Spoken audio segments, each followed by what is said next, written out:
Welcome, ladies and gentlemen, to the third episode and the first team special episode of the NHL Fanshow. The following is a presentation of the Fan Media Network.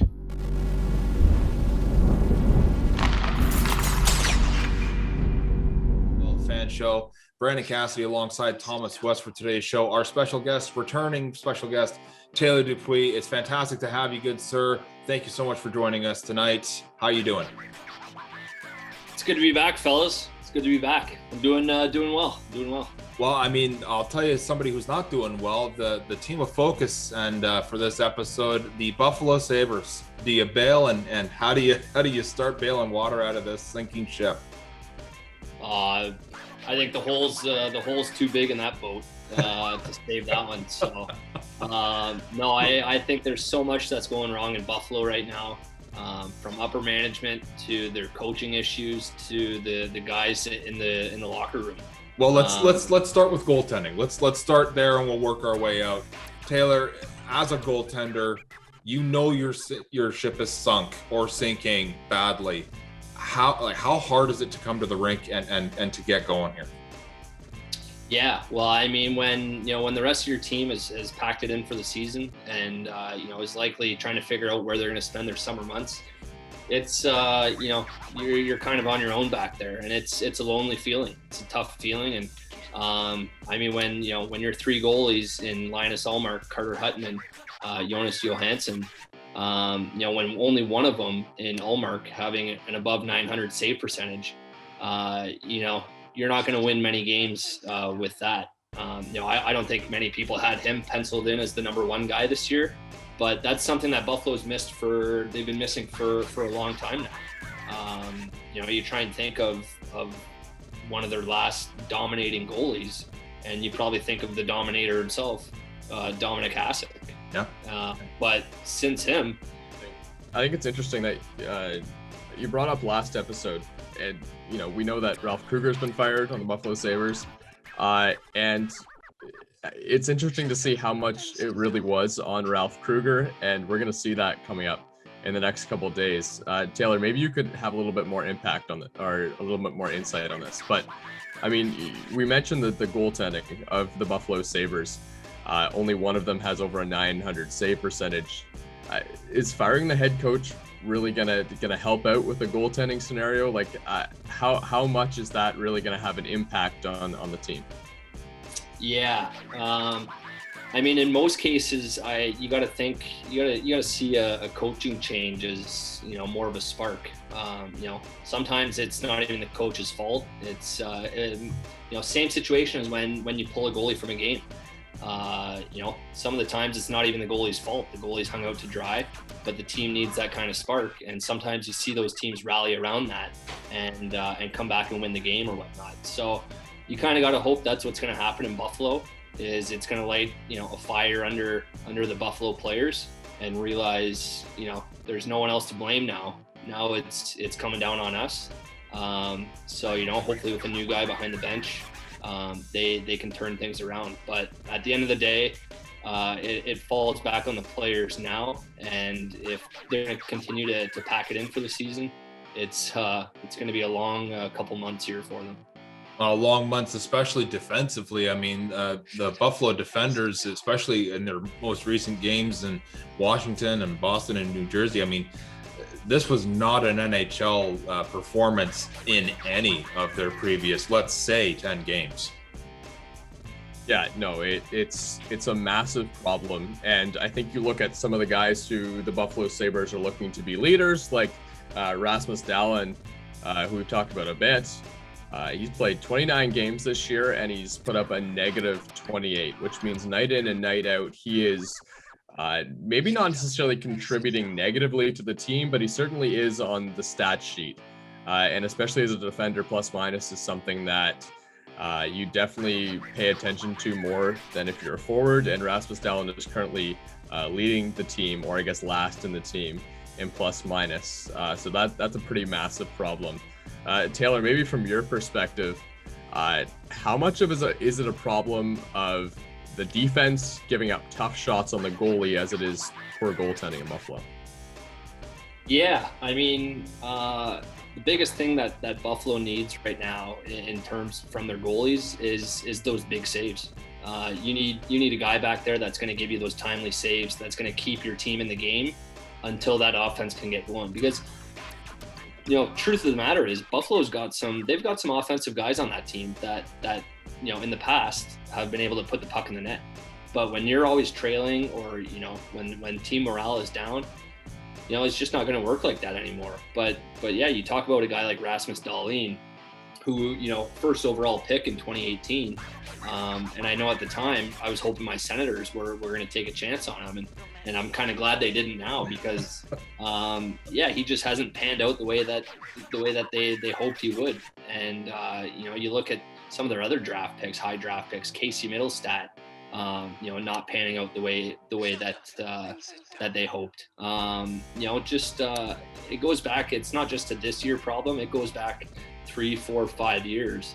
And I mean, whoever you want to point the fingers at, so be it. But huge underperformance this year from the goalies, from the defensemen, and in turn, it comes back to the forwards. No one's playing with confidence right now, and when no one's playing with confidence, it's a scary feeling, and I'm sure it's a scary room to be in right now. Well, I remember watching not too long ago, TJ Oshie just waltzed through, and seemingly without so much as any trouble whatsoever physically, just waltzed through 3 defenders, just right to the net, and the rebound gets put in by his line mate. And I have to be honest, I was kind of shocked that he made it from where he did through 3 defenders without so much as really any physical contact or any nagging at all. I mean, defensively, yeah, they're definitely struggling, but like you said, Taylor, it takes points to win games, and the forwards are definitely not performing. If anything, they're performing subpar. This is not a good season for the likes of Hall and Eichel and Stahl and Skinner. Like, these are big names, gents, and this is not up to par. Yeah, and Brandon, I think you can overlook some of those mistakes, right? You look at, there's a big defensive mistakes. If they're not making other mistakes that, like not clearing the guy in front of the net was one I think that was a really big problem last night when we look at the game against Boston. And they make, one small mistake and it weighs on them and their team morale. A bad bounce goes into the net, and now you start looking at those 3-on-0 mistakes and odd man rushes, and they start to get highlighted a lot. But if the team morale is high and you're able to bounce back from these, I don't think it's as much of a problem. But I think that's something that's just being highlighted right now in Buffalo. And when confidence is high and morale is high, that's normally when you tend to see those bounces. But it wasn't long ago when Buffalo had, it was full of optimism. You had Eichel, saying he wanted to stay there. Then they bring in a guy like Hall. You bring in some experience with Stahl. I wasn't trying to make a poem there, but kind of worked out that way.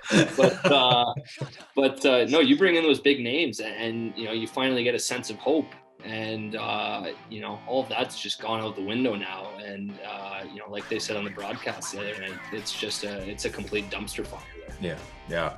I couldn't agree more. And I mean, like the likes of Eric Stahl, he is only 37 years old. I mean, he's not a spring chicken or a young pup, but he's definitely got lots of life and lots of great play left in him. And where do you look to essentially? I mean, the average age is only 27 and a half years old on the question marks abound, and it really is from all angles. I mean, Taylor, in that dressing room, is it pretty quiet? Yeah, well, it's got to be a feeling where guys are kind of dreading going to the rink right now. There's nothing going right for them. What else can you look for to get up for games, to get up for practice? At some point in time, it's going to come down on their leadership. And when you have your captain and Jack Eichel, visually showing that he doesn't really want to be there anymore, and then Taylor Hall follows suit, and you got to figure he's not going to be there much longer. What do you turn to if you can't turn to your captains? And Yeah, it's I think it's going to get a lot worse for the Sabres before it gets better. That's for sure. Yeah. Well, I mean, Thomas, actually, while we were talking about this off air, you brought up a great point. When your fourth line forward is making $9 million a year in Jeff Skinner, and he's got 2 goals on this, 2 goals on the season, I think.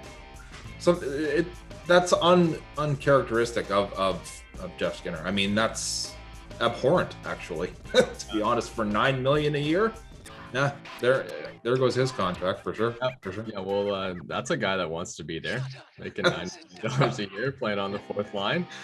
That's why not? You're getting paid $9 million a year. Yeah. And just to add insult to injury as well, with how bad the Buffalo Sabres are doing right now, Jeff Skinner is also probably one of the worst contracts in hockey, because he is making that much money and he hasn't had any of an impact, and he hasn't been on the fourth line all year. Like, that's kind of a recent change that's happened, and we might see him bounce around. He's a guy that can play up and down the lineup, but wherever he's been in the lineup, he hasn't been scoring a lot of goals, and that's something that the Buffalo Sabres really need right now. The one bright spot, if we are going to get into some of the forwards right now, Sam Reinhart and Tobias Rieder have really found a home on the second line. And, Sam Reinhart's put up 11 goals this year. Tobias Rieder has put up 5 goals this year. And Eric Stahl seems to be turning around a little bit as well, as he has been assisting on pretty much all of Tobias Rieder's goals. So that is kind of a bright spot on the forward side, but that is the only line that's working right now for forwards on the Buffalo Sabres. Yeah, well, and they do have some bright young guys, or bright young stars in the mix as well. You look at Dylan Cozens and what he was able to do with Team Canada at the juniors this past Christmas. They do have some positive things in the mix, but when you're surrounded with players that, I don't want to say past their prime, but you look at Kyle Okposo, he was dominant when he was with the Islanders. Yeah. Cody Eakin was lights out with Vegas. He was a big part of their Stanley Cup runs, and he has 4 points on the season. Casey Middlestat, we mentioned, former first-round pick. He's got 5 points on the year, and he's been. Yeah, lots of big names on this Sabres team that actually on paper should be filled with hope, especially with the likes of Hall joining the team. But now let's take it to the fans. Let's take it to the audience. Ladies and gentlemen, let us know. Did we get it right? Did we get it wrong? Let us know your thoughts. NHL fanmediashow.789@gmail.com. Let us know your thoughts. We look forward to hearing from you, and give us your opinions as well. We look forward to reading up on how wrong we were and how right you are, and we look forward to maybe getting a potential guest on our show from your emails. Gents, I'll be honest. Let's put it to a vote here. Is it the goaltending gap? Is it the delirious defenseman? Or is it the forwards that fumble? What is the cause of the Buffalo Sabres' big-time drought? With the forwards. If you look at the scoring leaders for the Buffalo Sabres right now, it's something like Sam Reinhart, Victor Olofsson, and Tobias Rieder, which is great for them. But it's actually not the guys that they need to be performing. Who they need to be performing is guys like Taylor Hall and Jack Eichel and Rasmus Dahlin and some of the bright young stars as well.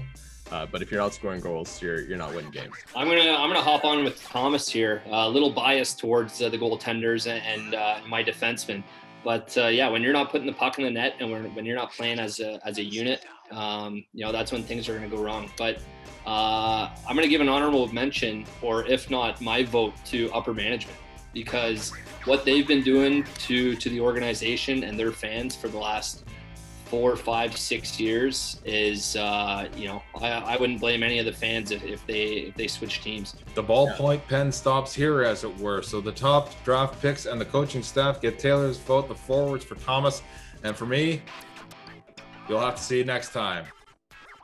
To host a fan show or appear as a fan on a fan show, simply create a profile on Fan Media's iOS app or website. Select your teams and make a short intro video on your phone. Show hosts, reporters, former players, and superfans can use our Get Verified feature and make an intro video as well, and our mobile newsroom staff will reach out.